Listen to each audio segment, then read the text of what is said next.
આકાશવાણી અમદાવાદ વડોદરા પ્રાદેશિક સમાચાર કરણ મકવાણા વાંચે છે. સૌપ્રથમ મુખ્ય સમાચાર. કેન્દ્રીય મંત્રી જેપી નડ્ડાએ જણાવ્યું છે કે સ્ટાર્ટઅપ ઇન્ડિયા જેવી વિવિધ યોજનાઓથી સીપેટને નવી ઉર્જા મળી. મુખ્યમંત્રી ભૂપેન્દ્ર પટેલે વિશ્વાસ વ્યક્ત કર્યો છે કે વિકસિત ભારતમાં ગુજરાત રાજ્યનો સૌથી મોટો ફાળો રહેશે. પ્રથમ ખો-ખો મહિલા વિશ્વકપમાં ભારતને ચેમ્પિયન બનાવવામાં રાજ્યના ખેલાડી ઓપીનાર ભિલારની મહત્વની ભૂમિકા. રાજ્યના ખેલાડી માનવરાજસિંહ ચુડાસમાએ નવી દિલ્હીમાં યોજાયેલી રાષ્ટ્રીય શોટગન શૂટિંગ સ્પર્ધામાં સુવર્ણચંદ્રક જીત્યો.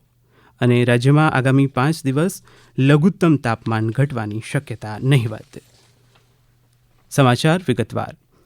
કેન્દ્રીય મંત્રી જેપી નડ્ડાએ ગઈકાલે અમદાવાદમાં કેન્દ્રીય પેટ્રોકેમિકલ્સ એન્જિનિયરિંગ અને ટેકનોલોજી સંસ્થાન સીપેટ ખાતે અંશ સંશોધન પ્રયોગશાળાનું ઉદ્ઘાટન કર્યું.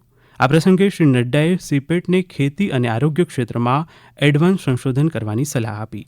તેમણે જણાવ્યું કે પ્રધાનમંત્રી નરેન્દ્ર મોદીના સ્ટાર્ટઅપ ઇન્ડિયા, સ્ટેન્ડઅપ ઇન્ડિયા કે નવાચારને આગળ વધારવાની યોજનાથી સીપેટને નવી ઉર્જા મળી છે.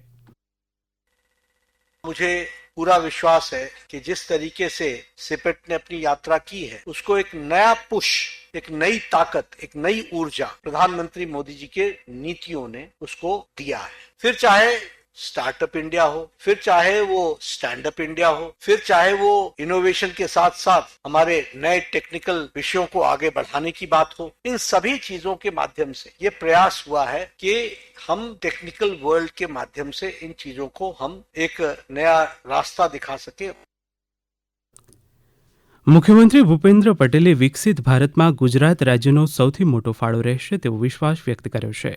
પાટણના ચાણસ્મામાં શ્રી ગોગા મહારાજ મંદિર ખાતે ગઈકાલે યોજાયેલા રજત જયંતિ ઉત્સવ અને મહારુદ્ર યજ્ઞની પૂર્ણાહુતિ પ્રસંગે શ્રી પટેલે આ મુજબ જણાવ્યું. તેમણે કહ્યું, વારસાને સાચવીશું તો જ વિકાસ કામનો કહેવાય અને તે લાંબો ટકે.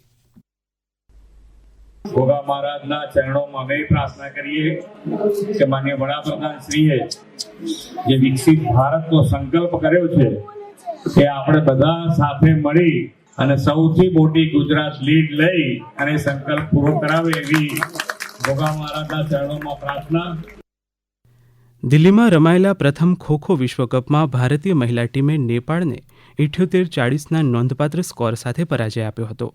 ભારતીય ટીમના વિજયમાં મૂળ ડાંગના અને તાપીમાં DLSS તેમજ આર્ટ્સ એન્ડ કોમર્સ મહાવિદ્યાલયમાં અભ્યાસ કરતા ઓપીનાર ભિલારે મહત્વની ભૂમિકા ભજવી હતી. આ અંગે પ્રસ્તુત છે એક અહેવાલ. ભારતના મહોલ્લે મહોલ્લે રમાતી ખોખો જેવી ગ્રામીણ રમતને માટીથી મેચ સુધી પહોંચાડવાના અને દેશની માટીની મહેકને પ્રસરાવવાના ખોખો ફેડરેશન ઓફ ઇન્ડિયાના પ્રયાસને ગઈકાલે અભૂતપૂર્વ સફળતા મળી. પ્રથમ જ વિશ્વકપમાં ભારતની મહિલા અને પુરુષ બંને ટીમોએ નેપાળને પરાજય આપ્યો. મહિલા ટીમમાં સામેલ ડાંગની દીકરી ઓપીનાર ભિલ્લારે ડાંગ અને ગુજરાતનું નામ દેશ અને દુનિયામાં રોશન કર્યું છે. બિલ્લી આંબા ગામની આ ખેલાડીએ લીગ રાઉન્ડની સાઉથ કોરિયા, ઈરાન અને મલેશિયા સામેની તથા સાઉથ કોરિયા સામેની સેમીફાઇનલ અને નેપાળ સામેની ફાઇનલ મેચમાં 9 નંબરની જર્સી સાથે ઓલરાઉન્ડર ખેલાડી તરીકે ઉત્કૃષ્ટ પ્રદર્શન કરી ટીમની જીતમાં પોતાનું યોગદાન નોંધાવ્યું છે. ડાંગથી મુનિરા શેખના અહેવાલ સાથે અનિલ પટેલ, આકાશવાણી સમાચાર, અમદાવાદ. નર્મદા જિલ્લાના એકતાનગર ખાતે રાષ્ટ્રીય વનસ્પતિ ઉત્સવનો પ્રારંભ થયો છે. 23 જાન્યુઆરી સુધી ચાલનારા આ ઉત્સવમાં વિવિધ રાજ્યોની 31 ટુકડીઓના 200થી વધુ વનસ્પતિ શાસ્ત્રના વિદ્યાર્થીઓ સમૃદ્ધ જૈવ વિવિધતાનો ગહન અભ્યાસ કરશે. આ પ્રસંગે સંબોધન કરતા બોટનિકલ સર્વે ઓફ ઇન્ડિયાના નિયામક A. માઓએ જણાવ્યું કે વિવિધ રાજ્યોમાંથી આવેલા વિદ્યાર્થીઓ વનસ્પતિ શાસ્ત્ર વિષયમાં સંશોધન કરશે. એકતાનગર ખાતે valley of flower society, statue of unity અને MS યુનિવર્સિટીના સંયુક્ત ઉપક્રમે પ્રથમ વખત આ ઉત્સવનું આયોજન કરાયું છે.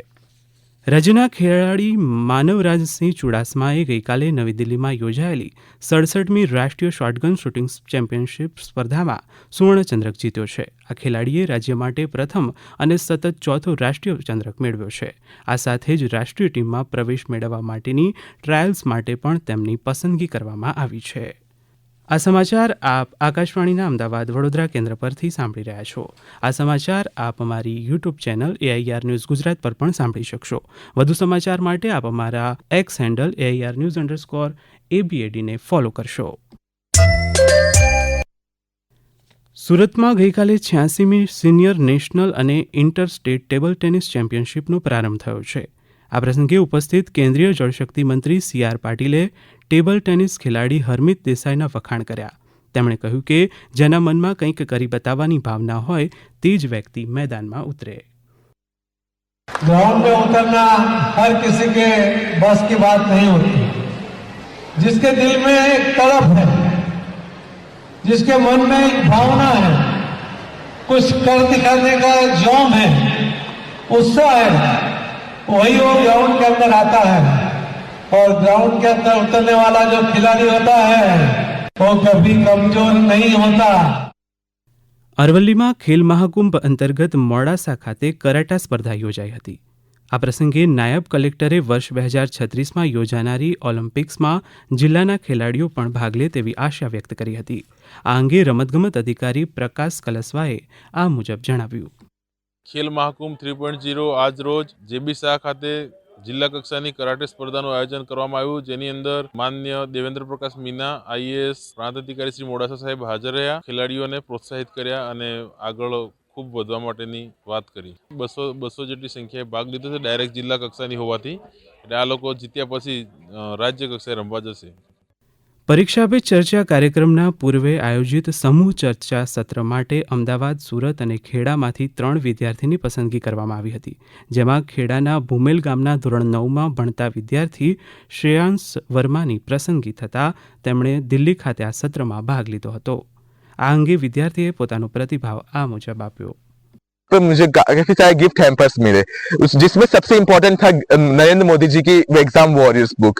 तो उसमें काफी सारे टिप्स और मंत्रास है जो कि है ना सिर्फ स्टूडेंट्स नहीं, पेरेंट्स के लिए भी है कि पेरेंट्स भी कैसे है ना स्टूडेंट्स को मोटिवेट करे और है ना उनको है ना कैसे एग्जाम प्रेशर हैंडल करना सिखाए. तो कैसे पेरेंट्स का प्रेशर होता है, सोशल प्रेशर होता है, वो सब फेस करने के लिए उसमें कुछ टिप्स दी हुई है. एक बैच में अप्रॉक्स 20 स्टूडेंट्स थे, जिसमें से गुजरात के सिर्फ 3 स्टूडेंट्स दिख गए थे, जिसमें से एक मैं डिस्ट्रिक्ट को रिप्रेजेंट कर रहा था.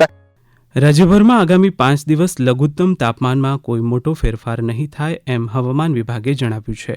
હવામાન વિભાગના જણાવ્યા મુજબ રાજ્યમાં ગત 24 કલાકમાં સૌથી ઓછું 11 ડિગ્રી સેલ્સિયસ તાપમાન કચ્છના નલિયામાં નોંધાયું છે, જ્યારે ભુજ અને પોરબંદરમાં 13 ડિગ્રી, કંડલા હવાઈ મથક પર 14 તેમજ કંડલા બંદર, અમરેલી, રાજકોટ અને દીવમાં 15 ડિગ્રી સેલ્સિયસ લઘુત્તમ તાપમાન નોંધાયું હતું.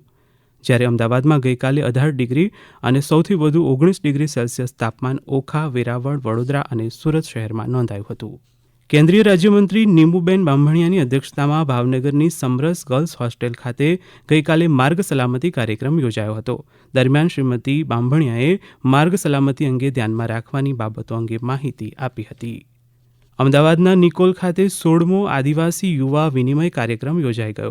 આ કાર્યક્રમમાં ઓડિશા, ઝારખંડ અને છત્તીસગઢથી આવેલા 200 આદિવાસી યુવક યુવતીઓ અને 20 નિષ્ણાંતો માટે વિવિધ શૈક્ષણિક સત્રો યોજાયા હતા. આ કાર્યક્રમનું આયોજન ગૃહ મંત્રાલય અને યુવા બાબતો તથા ખેલ મંત્રાલયના સંયુક્ત ઉપક્રમે નહેરુ યુવા કેન્દ્ર અમદાવાદ દ્વારા કરાયું હતું. અંતમાં મુખ્ય સમાચાર ફરી એકવાર. કેન્દ્રીય મંત્રી JP નડ્ડાએ જણાવ્યું છે કે સ્ટાર્ટઅપ ઇન્ડિયા જેવી વિવિધ યોજનાઓથી સિપેટને નવી ઉર્જા મળી. મુખ્યમંત્રી ભૂપેન્દ્ર પટેલે વિશ્વાસ વ્યક્ત કર્યો છે કે વિકસિત ભારતમાં ગુજરાત રાજ્યનો સૌથી મોટો ફાળો રહેશે.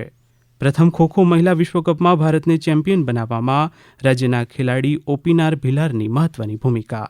રાજ્યના ખેલાડી માનવરાજસિંહ ચુડાસમાએ નવી દિલ્હીમાં યોજાયેલી રાષ્ટ્રીય શોટગન શૂટિંગ સ્પર્ધામાં સુવર્ણચંદ્રક જીત્યો. અને રાજ્યમાં આગામી 5 દિવસ લઘુત્તમ તાપમાન ઘટવાની શક્યતા નહીવત. આકાશવાણીના અમદાવાદ વડોદરા કેન્દ્ર પરથી પ્રાદેશિક સમાચાર પૂરા થયા.